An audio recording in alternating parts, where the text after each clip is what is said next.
महाभारत की कहानी में ऐसा बहुत कुछ हुआ जिसकी कल्पना कर पाना भी मुमकिन नहीं था। इस श्रेणी में द्रौपदी का 5 भाइयों की पत्नी बनना मुख्य तौर पर देखा जा सकता है। यूं तो आज भी किसी महिला का एक से ज्यादा पुरुषों के साथ संबंध होना सामाजिक तौर पर तुच्छ कर्म ही माना जाता है, लेकिन पहले तो हालात और भी बुरे थे।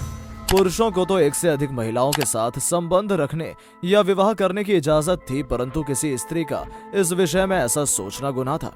राजा द्रुपदद्रु ने अपनी बेटी की शादी के लिए स्वयंवर का आयोजन किया। इसमें पांडव भी ब्राह्मण का भेष धारण कर पहुंचे। अर्जुन ने स्वयंवर जीत लिया और द्रौपदी ने उनके गले में माला डालकर उसे अपना पति मान लिया। दोनों की वहीं शादी हुई। फिर अर्जुन अपनी पत्नी द्रौपदी और भाइयों के साथ घर पहुंचे। अर्जुन ने अपनी मां कुंती से कहा कि देखो हम क्या लाए हैं। कुंती ने बिना देखे ही कह दिया कि 5 भाई आपस में बांट लो। दरअसल कुंती को लगा कि ये कुछ खाने की चीज लाए होंगे। जब कुंती ने बाहर आकर देखा तो द्रौपदी थी। कुंती को अपने वचन पर बहुत पछतावा हुआ, लेकिन वो क्या कर सकती थी। द्रौपदी को भी कुंती की बात माननी पड़ी और वो सभी पांडव की पत्नी बन गई।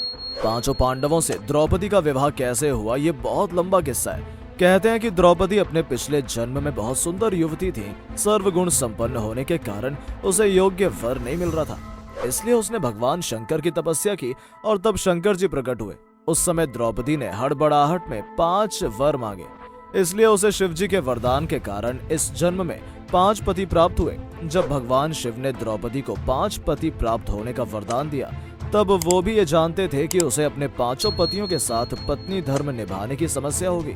इसलिए उन्होंने द्रौपदी को यह वरदान भी दिया कि वो प्रतिदिन कन्या भाव यानी कौमार्य को प्राप्त कर लेंगी।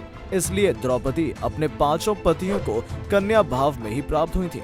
कहा जाता है कि संतान को जन्म देने के लिए भगवान श्री कृष्ण ने उसे ये सुझाव दिया कि हर साल वह पांडवों में से किसी एक के साथ ही समय व्यतीत करे। साथ ही जिस समय वह अपने कक्ष में किसी एक पांडव के साथ हो तो उसके कक्ष में कोई और पांडव प्रवेश ना करे। यदि कोई पांडव ऐसा गलती से भी कर लेता तो उसे 1 वर्ष का देश निकाला भुगतान होगा। अर्जुन और द्रौपदी की 1 वर्ष की अवधि अभी अभी समाप्त हुई थी और द्रौपदी युधिष्ठिर के साथ का 1 वर्ष का समय शुरू हुआ था। अर्जुन भूलवश द्रौपदी के आवास पर ही अपना तीर धनुष भूल गए, पर किसी दुष्ट से ब्राह्मण के पशुओं की रक्षा के लिए उन्हें उसी समय इसकी जरूरत पड़ी। अतः क्षत्रिय धर्म का पालन करने के लिए तीर धनुष लेने के लिए नियम तोड़ते हुए वह द्रौपदी के निवास में घुस गए। उस दौरान द्रौपदी युधिष्ठिर साथ में थे।